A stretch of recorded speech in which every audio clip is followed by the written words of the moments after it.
자, 다음 주요 구조물과 관련된 질환에서 이제 고막 이어드럼에서는 이제 우리가 싸움하다가 손바닥으로 귀를 팍 맞으면 그 높은 압력 때문에 고막이 뿅 찢어집니다. 고막 파열이라고 해서 팀파닉 멤브레인 퍼포레이션이라고 해서 TMP라고 기록을 하기도 하고요.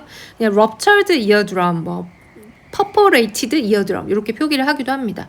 이런 경우에 이제 북을 둥둥둥 울려서 이 소리 진동을 전달해야 되는데 북이 찢어지면은 소리 안 나죠. 드럼이 찢어졌는데 드럼 친다고 소리 나겠습니까? 안 나죠. 그래서 전도성 난청 conductive hearing loss가 발생할 수 있습니다. 고막 찢어지면은 뭐 인공 고막 삽입술 같은 거 하겠죠? 자, 그리고 중이에요. 미들이어. 미들이어는 아까 이소골에서 말레어스, 인쿠스, 스텝스 있다고 했었죠. 망치야, 모루야, 망치야, 모루야, 등자야. 그 중에서 이 등자, 스텝스, 스탬플러 같이 생긴 존재였죠. 스텝스가 가장 이 경화증, 이 잘 생기는 뼈입니다. 세월이 가면 나이가 들어가지고 여러 가지 질환들이 생기는데 뼈가 삭잖아요. 그 삭을 때 생기는 이 경화증, 오스테오, 스켈로시스, 이 경화증이 어디 등자뼈에 잘 생깁니다. 이럴 때에도 여기 고막에서 둥둥 소리를 가지고 와서 말레우스, 인쿠스, 스텝스를 통해서 전달이 돼야 되는데 뼈가 삭았어. 그래서 소리가 잘 전달이 안 되는 거죠. 그래서 전달이 잘 되지 않는 이 역시도 전도성 난청, conductive hearing loss가 발생할 수 있어요. 그러면 스텝스를 이제 제거를 하고 갈가내고 임플란트를 삽입을 하는 수술을 할 수 있습니다.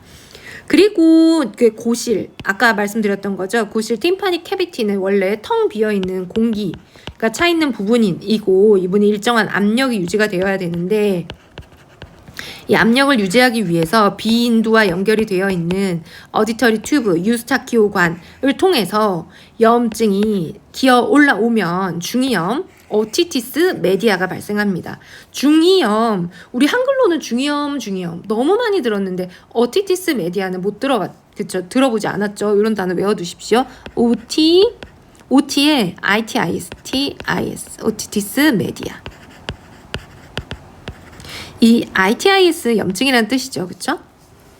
자, 중이염은 너무 흔하게 생겨요. 그래서 흔하게 생겼다가 사라졌다가 흔하게 생겼다가 사라졌다가 하는데 이런 것들이 만성화가 됐을 때 이제 생기는 질환들이 이제 문제가 되는 것들이죠. 이런 것들이 병리학에서 더 다뤄지고 그리고 수술실에서 이비인후과가 이제 수술실에서 수술장을 열 때 하는 수술들입니다.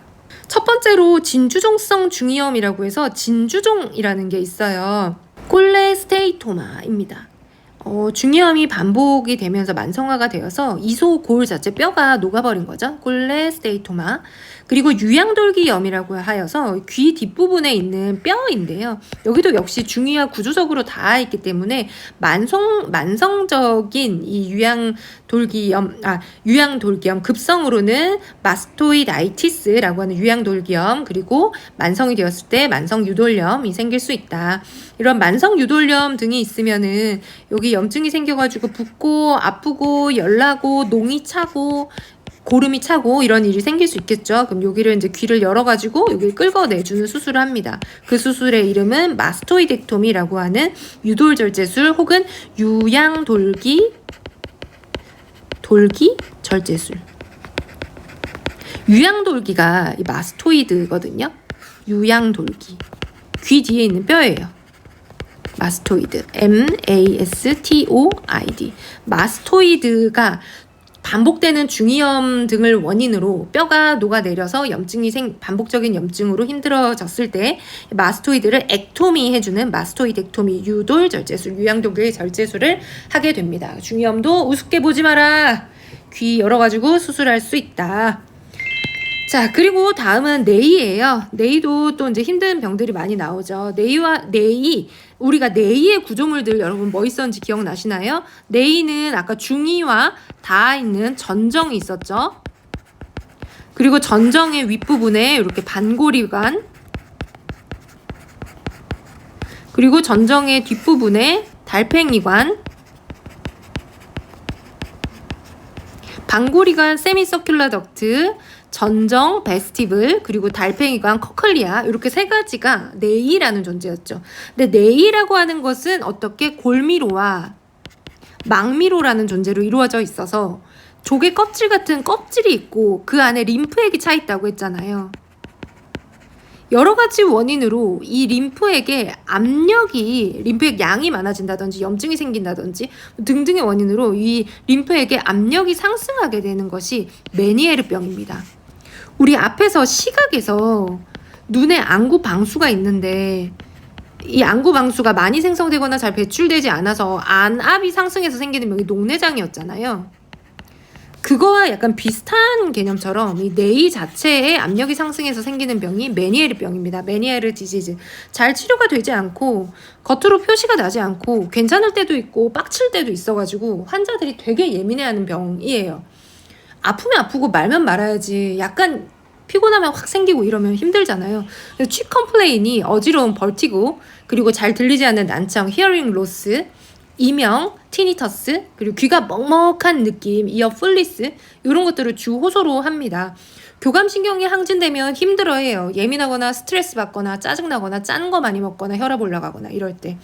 그래서 자극 감소해줘야 되고 스트레스 관리하고 잘 자고 편하게 해줘야 되고요. 그리고 저염식 먹여야 되고 치료적으로는 혈관 수축하는 물질들, 그러니까 교감신경을 자극하는 이런 물질들이 환자 몸에 들어가는 걸 제한해주는 중재를 하게 됩니다. 메니에르 디지즈는 뇌 전체의 압력이 상승하는 거다. 뇌라고 하는 것은 껍질인 골미로와 안에 망미로의 림프로 이루어져 있는데 이 림프의 압력이 상승하는 것이 메니에르 디지즈다. 잘 치료되지 않는다. 그리고 안뜰 전정 베스티블이 있고 반골이관 세미서큘러 덕트인데요. 전정에서 왔다 갔다 해야 되는 어떤 칼슘 같은 물질들이 반골이관으로 굴러 들어와가지고 반골이관에 굴러다니면서 힘들게 만드는 게 이석증입니다. 이석증은 BPPV예요. BPPV, Benign Proximal 퍼지셔널 버티고라고 해서 양성 발작성 체위성 현기증으로 반골이관에서 이 칼슘화된 돌멩이 같은 게 굴러다닌다고 했잖아요. 가만히 있을 때 괜찮다가 갑자기 좀 자세 좀 바꿔보려고 하면은 버티고 어지럼증이 오는 거예요. 그래서 BPBV라는 이름 가지고 있습니다. 이것도 밖으로 티나지 않고 환자가 평소에는 괜찮다가 어쩔 때만 막 어지럽고 이러니까 짜증 나겠죠. 메니에르 디지즈나 이런 BPBV 같은 이석증 환자들은 굉장히 좀 히스테릭해질 수밖에 없어요. 그렇다. 그리고 달팽이관 우리 안뜰 전정 베스티블과 반골이관은 평형감각과 관련되어 있는 기관이고요. 반골이관은 이제 드디어 우리 소리 듣는 청각과 관련되어 있는 부분이에요. 커클리아. 달팽이관이 고장나서 제대로 일을 하지 못한다는 것은 밖에서 둥둥둥 온 이 물리적인 어떤 소리의 진동이 청각이라고 하는 전기 신호로 잘 바뀌지 못했다라는 거거든요. 그래서 달팽이관이 고장났을 때는 감각신경성 난청이 생깁니다.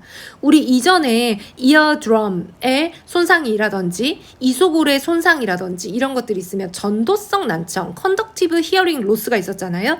근데 달팽이관에 문제가 생겨서 전기적인 자극을 발생시키지 못하는 것은 감각신경성 난청이에요.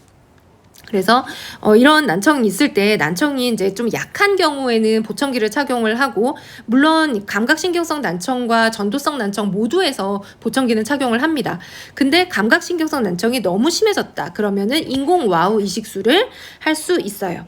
자, 여기서 우리가 한 가지 짚고 넘어가야 되는 게 있는데요. 어지럽다라는 걸 했을 때 일반적으로 우리가 표현하는 어지러운 거는 디지니스입니다. 여기 디지니스. 근데 이 귀 청각을 이야기하면서는 귀 평형감각을 이야기하면서 이비인후과에서는 벌티고라는 단어를 써요. 여러분 혹시 방콕에 놀러가 보셨나요? 방콕의 반야트리 호텔에 그 방콕의 루프탑 카페 같은 것들이 되게 유명하잖아요. 방콕 반야트리 호텔의 루프탑 카페 이름이 벌티고거든요. 그 벌티고에 올라가면 너무 높아가지고 막 어머 세상이 빙빙 돈다 이런 느낌이에요. 눈앞이 캄캄한 게 아니라 너무 높은데 올라오니까 어지러운데? 벌티고. 그 카페, 그 바 이름이 벌티고입니다. 아무튼 간에 그래서 이 디지니스랑 벌티고는 좀 차이를 둬야 하는데요. 간호 기록을 하거나 의무 기록을 해석하거나 할 때 아무 말이나 쓰면 안 되잖아요. 그쵸? 자, 벌티고는 이비인후과에 좀 한정해서 많이 나와요. 회전성 현기증이라고 이야기를 하고 환자들이 세상이 빙글빙글 돌아요. 토할 것 같아요. 땅이 막 올라오는 것 같아요. 이렇게 얘기하는 게 벌티고입니다. 벌티고는 안진, 눈의 흔들림이라든지 심한 오심, 나우지아, 보미팅을 동반을 하고 주로 이비인후과적인 거예요. 나는 가만히 있는데 막 땅이 울렁울렁울렁한 거죠. 근데 우리가 흔히 사용하는 전신질환에서 생기는 어지럼증은 디지니스예요. 비회전성 어지러움이라고 해서 여성분들 저혈압이나 빈혈 있으신 분들 앉았다가 확 일어서면은 눈앞이 컴컴해지면서 어찌라면서 쓰러질 것 같을 때 있잖아요. 그런 것들이 핑 돌고 아찔해요. 눈앞이 캄캄해요. 쓰러질 것 같아요. 식은땀 나요. 어지러워요. 이게 디지니스예요. 그래서 구분해서 써주셔야 합니다. 간호 기록에서 뿐만 아니라 그 외래 원무과에서 환자를 접수할 때 환자가 어지러운데 어디로 가야 돼요? 라고 하면은 어지러워요? 내과 가세요가 아니라 어떻게 어지러우세요? 눈앞이 캄캄하세요? 땅이 막 흔들리세요? 이렇게 정도는 물어보고 이 환자를 내과로 보낼지 이비인후과로 보낼지는 구분을 하실 수 있어야 하죠. 물론 내과도 이비인후과도 아니고 손해 손상으로 뭐 신경과 환자일 수도 있습니다. 하지만 이제 1차적으로 보통 우리가 어지럽다 하면 내과 저혈압 많이 가고요. 그 다음에 좀 똑똑한 직원들은 이 벌티고를 구분해낼 수 있는 거죠. 그래서 메니에르 디지즈라든지 이석증 같은 경우에는 이 어지러움증은 디지니스가 아니라 벌티고의 어지럼증이다. 자, 이제 다음은 이제 소리의 발생입니다. 소리의 발생은 뭐와 관련되어 있다? 달팽이관, 코클리아와 관련되어 있죠. 자, 달팽이관, 소리라고 하는 것은 외부에서 왕왕왕왕 소리가 나면 이 소리의 진폭들이 귓바퀴를 통해 모여들고 웨이도를 통해서 소리가 수집되고 이동합니다. 그래서 이어 드럼이라고 하는 이 고막을 둥둥 두드리게 돼요. 고막을 둥둥 두드리면 이소골, 망치야, 모루야, 등자야를 통해서 소리가 증폭이 됩니다. 약 20배까지 굉장히 고르고 정교하게 소리가 증폭이 된대요. 그래서 둥둥둥 하는 그 증폭된 그 음파를 달팽이관으로 전달을 해요. 달팽이관 우리가 앞에서 계속 얘기했었죠. 골미로 망미라고 해서 바깥쪽은 딱딱한 뼈처럼 이루어져 있지만 안쪽에는 림프액이 차 있다고 이야기를 했었잖아요. 림프액이 이렇게 차 있어요. 근데 림프액만 있는 게 아니에요.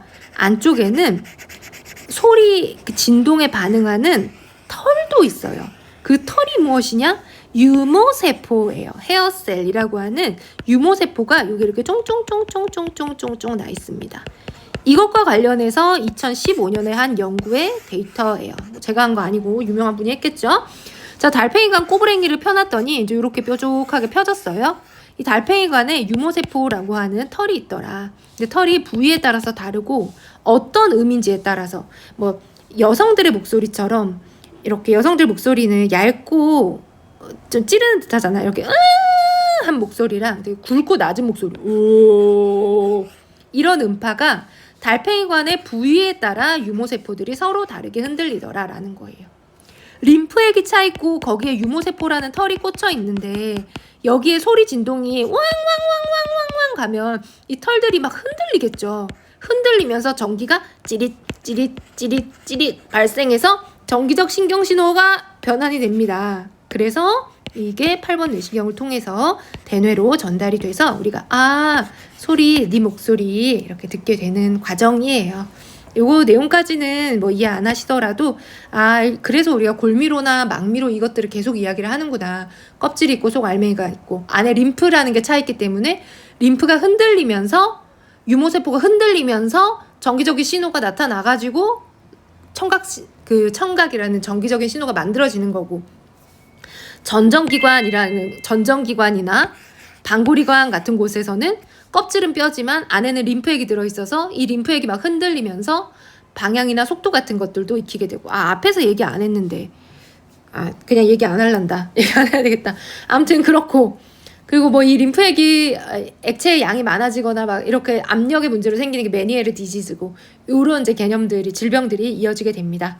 자, 우리 공부하는 거 굉장히 힘들고 어렵지만 어쨌든 우리 청각신경까지 잘 얘기를 나눠봤습니다. 여러분에게 필요한 부분들 잘 가져가셔가지고 학습하는데 꼭 도움이 되셨으면 하고요.